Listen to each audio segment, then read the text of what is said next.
నమస్తే, welcome to our channel. జ్యోతిష్య వాస్తు పండితురాలు దశక కామేశ్వరి గారు ఉన్నారు, వారితో మాట్లాడదాం. నమస్తే మేడం. నమస్కారం అమ్మా. మేడం, అయితే ఇందాక వీడియోలో మీరు చాలా సస్పెన్స్ గా వదిలేసింది ఏంటంటే కొబ్బరికాయ రెమెడీ ఏంటంటే వాస్తు దోషాలు ఉన్నప్పుడు ప్రతి వారంలో ఒక రోజు కంపల్సరీ దేవుడు మందిరంలో కొబ్బరికాయ కొట్టమన్నారు. దానివల్ల అంటే నిజంగానే వాస్తు దోషాలు ఉండవనా, లేకపోతే దానివల్ల ఏంటి అనేది మీరు చెప్పండి. ఇందాక నేను అన్నది వాస్తు దోషాలు అనేవి రాకుండా ఉండాలి అంటేను, అంటే వాస్తు దోషాలు రావడం అంటే ఇల్లంతా పద్ధతిగానే ఉంది, వాస్తు దోషాలు ఏముండవు. కానీ 12 సంవత్సరాలకు ఒకసారి వాస్తు పురుషుడు దిశ మారుచి పడుకుంటూ ఉంటాడు, తల మారుస్తూ ఉంటాడు, దిశ మారుస్తూ ఉంటాడు. అదొకటి. రెండోది మీరు గమనించండి, ఎప్పుడైనా మీకు వినేవాళ్ళకు కూడా చెప్తున్నా, మనం గృహం స్టార్ట్ చేసే ముందు శంకుస్థాపనప్పుడు, అలాగే ఒక పొలాలు గాని స్థలాలు గాని వాటిల్లో కూడా అవి ఏదన్నా ఒక ముఖ్యమైన ఆఫీసులు గాని అవి పెట్టుకుంటుంటే ఏం చేస్తాం, కొబ్బరికాయలు కొడతాం. కొబ్బరికాయలో ఉన్న శక్తి మామూలు శక్తి కాదు. ఎటువంటి నిశాచర శక్తినైనా కూడా తరిమి కొట్టి, పిశాచ శక్తుల్ని కూడా తరిమి కొట్టి, ప్రయోగాల వల్ల వచ్చే శక్తులను కూడా తరిమి కొట్టే శక్తి కొబ్బరికాయకే ఉంది. అందుకే దిష్టిల్లో కూడా కొబ్బరికాయ దిష్టి తీయండి అంటారు. ఇప్పుడు మీరు చాలా శుభకార్యాలు చేస్తాం, మనం అన్నప్రాసనలు చేస్తాం, బారసాలలు చేస్తాం. బారసాలప్పుడు సత్యనావ్రతం చేసుకుంటే కొబ్బరికాయ కొడతాం, కానీ బారసాల సమయంలో కొబ్బరికాయ కొట్టామా? లేదు. వినాయకుడు పూజ చేసి వినాయకుడికి బెల్లం ముక్క అరటి పండు పెడతాం, అవునా? అలాగే అక్షరాభ్యాసం, అలాగే జాతక కర్మలు ఎన్నో ఉంటాయి. ఆఖరికి మనిషి పోయినప్పుడు కూడా ఈ మధ్య కొత్తగా విన్నాము, ఎవరో సెలబ్రిటీ చనిపోయినప్పుడు కొబ్బరికాయలు కొట్టారని. చాలా తప్పది. అసలు కొబ్బరికాయని అశుభ కర్మల్లో మాత్రం వాడకూడదు అసలు. దాన్ని శుభకర్మల్లో కూడా అన్నింటికీ వాడం, కేవలం వ్రతాలు, నోములు, పూజలు ఇలాంటి వాటికే వాడతాం. తర్వాత ఈ ప్రయోగాలు, చెడు దృష్టి తగిలినప్పుడు దేవతా శక్తి వారికి కలగాలని దైవ సంబంధిత కార్యక్రమంగా మనం కొబ్బరికాయ కొడతాం. అసలు ఇల్లు గృహం మొదలు పెట్టే ముందు శంకుస్థాపనకి ఎంతమంది వస్తే అంతమంది చేత కొబ్బరికాయలు కొట్టేస్తారు, పటా పటా పటా పటా. అంటే ఆ స్థలంలో ఏదైనా చెడు శక్తి ఉన్నా, లేకపోతే ఏదన్నా దృష్టి దోషం ఉన్నా, లేకపోతే ఆ ఇంట్లో వాళ్ళు బాగుండి అభివృద్ధిలోకి రావాలి, ఆ ఇల్లు కట్టుకున్నా అన్న శంకుస్థాపన సమయంలో కొట్టినన్ని కొబ్బరికాయలు అప్పాట్ అనే శక్తికి, ఆ కొబ్బరికాయలో ఉన్న పవర్ కి మొత్తం అన్ని ఒకటి. నేనైతే గనక వాళ్ళు ఇల్లు కట్టుకుంటున్నామండి, లేకపోతే పొలం మళ్ళా ప్రారంభిస్తున్నామండి అన్నప్పుడు ముందు గోవుని తీసుకొచ్చి ఓ రౌండ్ వేయించమని చెప్తా. మరి ఏదన్నా ఆ స్థలం అమ్ముడుపోయిందండి, ఇంకా కొన్నామండి బాగుందని అంటే గనక ఒక 3 రోజులు గోవుని అక్కడ కట్టించేసుకుని దానికి దాణా పెట్టమని చెప్తా నేనైతే అందరికి సలహా. అంటే గోవు ప్లస్ కొబ్బరికాయ ఈ రెండు కూడా మామూలుగా కాదు. అసలు ఎంత పవర్ అంటే దేవతా శక్తి అంత పవర్ ఉంది ఈ రెండింటికి కూడా. పూర్ణఫలం అది. అదో విత్తనం, ఎంగిలి విత్తనం వల్ల వచ్చే చెట్టు కూడా కాదు కొబ్బరి చెట్టు. అందుకని ఇంట్లో మనం దేవతారాధనలో కొబ్బరికాయ అన్నది తప్పనిసరిగా మేము చెప్తాం. ఒక్కొక్కసారి నేను కూడా పూజ చేస్తా, కొబ్బరికాయ కొట్టాలన్నది మర్చిపోతూ ఉంటాను. మళ్ళా సాయంత్రం పూజలో పెడతా ఆ స్పీడ్ లో. కానీ అందరూ కొనుక్కోలేని పరిస్థితుల్లో కూడా అన్నారు, కొబ్బరికాయ కూడా రేట్ పెరిగింది మేడం, కష్టంగా ఉంది అని. వారానికి ఒక్కసారైనా సరే దేవతా పూజ చేసుకుని ఎప్పుడైతే మీరు ఆ కొబ్బరికాయ కొట్టారో ఆ పట్మన్న సౌండ్ కి మొత్తం వాస్తు దోషాలేంటి, నిశాచర శక్తులేంటి, మీరు బయటకు వెళ్ళి వచ్చినప్పుడు మీ చెప్పుల ద్వారా వచ్చిన బ్యాడ్ ఏంటి, నెగిటివ్ ఎనర్జీ ఏంటి, అన్ని చెయ్యక్కర్లేదు నెగిటివ్ ఎనర్జీకి. ప్రతినిత్యం ధూపం, దీపం, పూజ, 2 పూట్ల దీపారాధన, తులసికోట దగ్గర దీపారాధన, గడప పూజ, కాస్త సింహద్వారం తలుపుని యజమాని తుడవడం, సింహద్వారాన్ని యజమానురాలు కాస్త పూజించడం జరిగితే, కొబ్బరికాయ కొట్టుకుంటే శుక్రవారం లేదా మంగళవారం ఓ వారం పెట్టుకోండి, తప్పనిసరిగా ఆ రోజున కొట్టండి. వాస్తు పురుషుడు తల దిశ మార్చుకుని పడుకున్నా కూడా మనకు వచ్చే వాస్తు దోషాలు పోతాయి, ఈ ప్రయోగాలు పోతాయి, చెడు శక్తులు పోతాయి. రెండవది ఏంటంటే వాస్తు పురుషుడు దిశ మారుస్తాడు కాబట్టి 12 సంవత్సరాలు అయ్యేటప్పటికి ఒక ప్రత్యేకంగా కాస్త వాస్తు హోమం కూడా చేసుకోవచ్చు. 12 సంవత్సరాలకు ఒకసారి వాస్తు హోమం చేయాలి కూడా. చేసుకోవడం వలన వాస్తు పురుషుడు పెట్టిన దిశ వైపు నుంచి మనకి ఏ ఇబ్బందులు రాకుండా ఉంటాయి. ఇది తప్పనిసరి. పుష్కరము అని ఎందుకు పేరు వచ్చింది? ఒక పుష్కర సమయంలో ఎవరైనా చుట్టాలు ఇళ్ళకి రాపోయినా కూడా తప్పన్నమాట మనకి. అది కూడా దోషమే.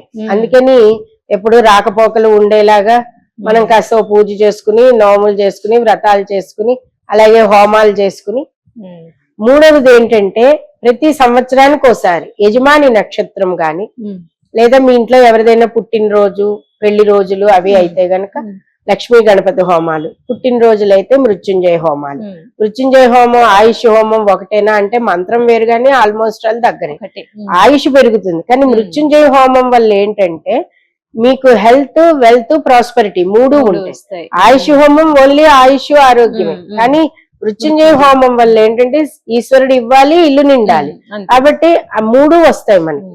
అది పుట్టినరోజులకి చేసుకోవచ్చు, లేదా అనారోగ్య సమస్యలు ఉన్నప్పుడు చేసుకోవచ్చు. ఇంట్లోనే చేయించాలంటే ఇంట్లోనే చేసుకోవాలి.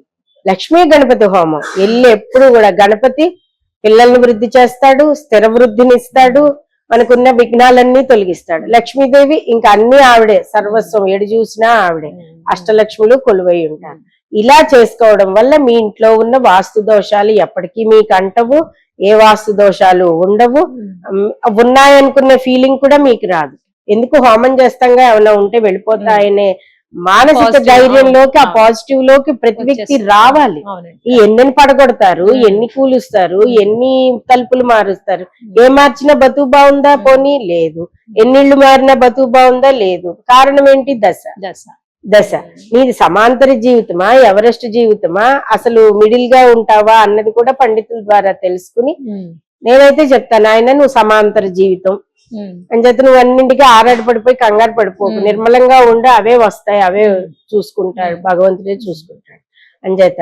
ఇది మూడవది. ఇక నాలుగవది ఈశాన్యంలో బాత్రూములు ఉన్నా, ఈశాన్యం వైపు వెళ్ళినా కూడా ఇది చాలా దోషాలుగా ఉంటుంది. చేత ప్రతి గదిలోనూ ఈశాన్యం జాగ్రత్తగా చూసుకోండి. అలాగే మీ ఇంటి ఈశాన్యాన్ని కూడా మీరు అపార్ట్మెంట్లలో ఉంటున్నా కూడా అపార్ట్మెంట్ వాళ్ళు మెయింటైన్ చేసే వాళ్ళు శ్రద్ధ పట్టి మీ ప్రిమిసెస్ ఈశాన్య భాగాన్ని శ్రద్ధ పట్టి జాగ్రత్తగా శుభ్రంగా చూడండి. అందులో ఉన్న వాళ్ళందరూ కూడా బాగుంటారు. అది ఇవి చాలమ్మా పాటిస్తేను, ఇవి పాటిస్తే సరిపోతుంది. ఇక ఐదవది ప్రధానంగా ఏంటంటే ప్రతి ఇంట్లోనూ కూడా ప్రతినిత్యం కూడా దేవతారాధన జరగాలి. వాస్తు దోషాలు ఉండకుండా. అంటే ఇప్పుడు ప్రిమిసిస్లన్నీ కలిసి ఉంటాయి, 4-5 ఒక 20 ఫ్లాట్స్ కలిపి మరి ఉన్నప్పుడు ఆ ఇంట్లో అంట్లు, తర్వాత పోయిన వాళ్ళు అందరూ కూడా ఉంటారు. ఈ మధ్య కాలంలో జరుగుతుంది, పోయిన వాళ్ళని కూడా తీసుకొచ్చి వాళ్ళ ఇంట్లోనే పెట్టుకుంటున్నారు. అలా చెయ్యొద్దండి, చెయ్యకూడదు కూడా. చాలా పిల్లలు ఎక్కడో స్టేట్స్ లో ఉంటున్నారు, ఇక్కడ ఉంచేస్తారు 2 రోజులు అని చెప్పి ఇళ్లలోనే అందులో ఐస్ దాంట్లో పెట్టేసి ఉంచుతున్నారు. అలా ఉంచకూడదండి. అపార్ట్మెంట్లలో కూడా మీకు ప్రిమిసెస్ ఇస్తారు కదా, కింద భాగంలో మీరు కార్లు పెట్టుకోవడానికి, అక్కడ పెట్టుకుని చుట్టూ పరదా కట్టేయండి. అన్నేసి రోజులు ఉంచకుండా ఇంట్లోనూ అంతంతసేపు అపార్ట్మెంట్లలో కూడా ఉంచుకోవచ్చు. వీటి వల్ల కూడా కొంత దోషాలు పెరుగుతూ ఉంటాయి. అంచేత ఇవన్నీ కూడా మానాలి. ప్రతి ఇంట్లో దీపారాధన చేసుకోవాలి. సింహద్వారానికి ఎప్పుడు కూడా దీపం చూపించి, ధూపం చూపించి, కాస్త తగు గడప ద్వారలక్ష్మి, గడపకి చిన్న నైవేద్యం పెట్టది తినండి, అదేమి దోషమైనది కాదు. కానీ పర్వదినాలు, పండగలు వచ్చినప్పుడు మంచి అమావాస్య రోజుల్లోనూ ఇంటికి దిష్టి తీసి ఒక కొబ్బరికాయ కొట్టేసి బయట పెట్టేయండి. అది ఎవరు తినద్దు. మళ్ళా డస్ట్బిన్ లో వేసేయచ్చు. డస్ట్బిన్ లో కూడా వేయద్దు, పారే నీళ్ళల్లో వేయండి. లేదా ఈ చీమలు అవి చెట్లున్న చోట చీమలు అవి తింటాయి. ఎవరు తిరగని అంటే జంక్షన్లలో అక్కడ కాదు, ఎవరు తిరగని ఇప్పుడు చెట్ల కింద లోపలికి పడేస్తే, లేదా మీ దగ్గరే ఏమైనా బయట ప్రిమిసిస్ లో చెట్లు ఉంటాయి కదా, చెట్ల దగ్గర పెట్టేయండి. పెట్టేస్తే చీమలు అవి తినేస్తాయి. అవి ఇంటికి మొత్తం దిష్టి తీసి కొబ్బరికాయని ఒక అమావాస్య లేదా పర్వదినాలు మీ ఇంట్లో శుభకార్యాలు అయినప్పుడు గుమ్మడికాయ తీసేసి యాంటీ క్లాక్ వైజ్ లో, అంటే ఇప్పుడు కొబ్బరికాయ ఇలా కొడతారు, సాధారణంగా ఇలా పెట్టేస్తారు, ఎటు చక్క అటు పెడతారు. అలా కాదు, రివర్స్ లో పెట్టండి. రివర్స్ లో పెట్టి దిష్టి కూడా anti clock wise clock wise anti clock wise కూడా తీయాలి. కానీ ఒక్క దైవ సంబంధిత కార్యక్రమాల్లోనే క్లాక్ వైజ్ గా తిప్పాలి. గంధం గాని తర్వాత ఏదైనా పంచదార కరిగి స్వామికి అభిషేకం గాని అవి క్లాక్ వైజ్, యాంటీగా రాకూడదు. ఇక్కడ మాత్రమే దిష్టి ఇలాగా కిందికి మీదికి. ఇంటికి ఇలాగా ప్రతి అమావాస్యకి కూడా ఓపికండి, స్తోమతుండి, ఇంట్రెస్ట్ ఉంటే మీరు ఏ మానసిక బలహీనతకి వెళ్ళకండి, ఇలా చెయ్యండి సరిపోతుంది. సత్యనారాయణ వ్రతం 6వది. ఈ 6 మార్గాలు మీరు గనక పాటిస్తే ఇంక ఏ సమస్యలు ఉండవు. మీ కేదారేశ్వర నోములు అవి ఎప్పుడు చేసుకుంటూ ఉండండి, మానద్దు. సత్యనారాయణ వ్రతం చేసుకున్నట్లయితే గనక అందులో మొత్తం మండపారాధనలో గ్రహాలన్నీ కూడా పెడతారు కాబట్టి అందులో వాస్తు పురుషుడు కూడా వస్తాడు కాబట్టి మీకు ఏ వాస్తు దోషాలు ఉండవు. అందుకనే సంవత్సరానికి ఒకసారి సత్యనావ్రతం చెప్పడం జరిగిందమ్మా. అంచేత అందరూ కూడా ఇవి పాటించుకోండి, హాయిగా సంతోషంగా ఉండండి, మానసిక భయాలకి వెళ్ళకండి, ముందు మానసికంగా స్ట్రెంగ్త్ తెచ్చుకోండి, ఆనందంగా ఉండండి. స్వస్తి. Thank you.